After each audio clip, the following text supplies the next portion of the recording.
ಗ್ರಾಮಾಂತರದಲ್ಲಿ KSRTC bus ಅನ್ನು ನಿಲ್ಲಿಸಿಲ್ಲ, ನಿರ್ಲಕ್ಷ್ಯ ವಹಿಸಿದ್ದಾರೆ. ಬಸ್ ಇಲ್ಲದೆ ವಿದ್ಯಾರ್ಥಿಗಳು, ಸಾರ್ವಜನಿಕರು ಪರದಾಡುವಂತ ಪರಿಸ್ಥಿತಿ ನಿರ್ಮಾಣ ಆಗಿದೆ. ಹಾಗಾಗಿ ಯಾದಗಿರಿ ತಾಲೂಕಿನ ಹತ್ತಿಕುಣಿ ಗ್ರಾಮದಲ್ಲಿ ಪ್ರತಿಭಟನೆಗೆ ಮುಂದಾಗಿದ್ದಾರೆ. ಗ್ರಾಮಾಂತರದಲ್ಲಿ ಕೆಎಸ್ಆರ್ಟಿಸಿ ಬಸ್ ಅನ್ನು ನಿಲ್ಲಿಸ್ತಾ ಇಲ್ಲ, ನಿರ್ಲಕ್ಷ್ಯ ತೋರಿಸ್ತಾ ಇದ್ದಾರೆ ಚಾಲಕರು. ವಿದ್ಯಾರ್ಥಿಗಳು, ಸಾರ್ವಜನಿಕರು ಪರದಾಡ್ತಾ ಇದ್ದಾರೆ, ಬಸ್ ಸಿಗ್ತಿಲ್ಲ ಅಂತ. ಯಾದಗಿರಿ ತಾಲೂಕಿನ ಹತ್ತಿಕುಣಿ ಗ್ರಾಮದಲ್ಲಿ ಪ್ರೊಟೆಸ್ಟ್ ನಡೀತಾ ಇರುವಂತದ್ದು ಇದೇ ವಿಚಾರಕ್ಕೆ.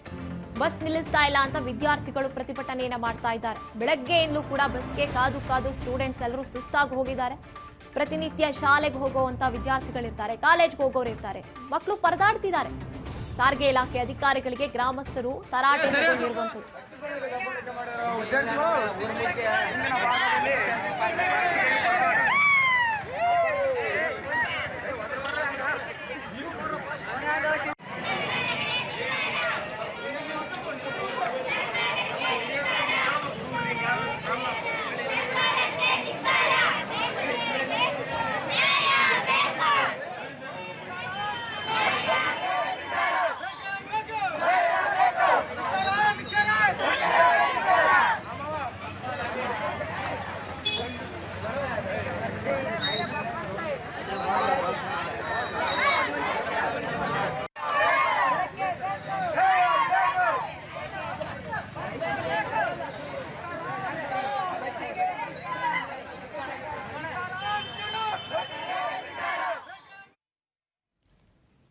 ನಮ್ಮ ಪ್ರತಿನಿಧಿ ಬಸನಗೌಡ ಪಾಟೀಲ್ ಹೆಚ್ಚಿನ ಮಾಹಿತಿಯನ್ನು ನೀಡ್ತಾ ಹೋಗ್ತಾರೆ.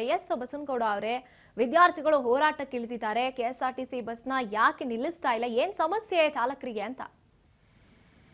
ಗಾಯತ್ರಿ, ಏನು ಯಾದಗಿರಿಯಲ್ಲಿ ಬಸ್ಸಿಗಾಗಿ ಬಸ್ ತರೆದು ಮಕ್ಕಳು ಕೂಡ ರಸ್ತೆ ಮೇಲೆ ಪ್ರತಿಭಟನೆ ಮಾಡ್ತಾ ಇದ್ದಾರೆ. ಅಂದ್ರೆ ಬಸ್ ನಿಲುಗಡೆ ಮಾಡುವಂತೆ ವಿದ್ಯಾರ್ಥಿಗಳು ಸಾಕಷ್ಟು ಬಾರಿ ಮನವಿ ಮಾಡಿದ್ರು ಕೂಡ ಬಸ್ ನಿಲ್ಲಿಸ್ತಾ ಇಲ್ಲ. ಹಾಗಾಗಿ ರಾಜ್ಯ ಹೆದ್ದಾರಿ ಮೇಲೆ ತಡೆದ ವಿದ್ಯಾರ್ಥಿಗಳು ಕೂಡ ಬೆಳಗ್ಗೆ ಪ್ರತಿಭಟನೆ ಮಾಡ್ತಾ ಇದ್ದಾರೆ.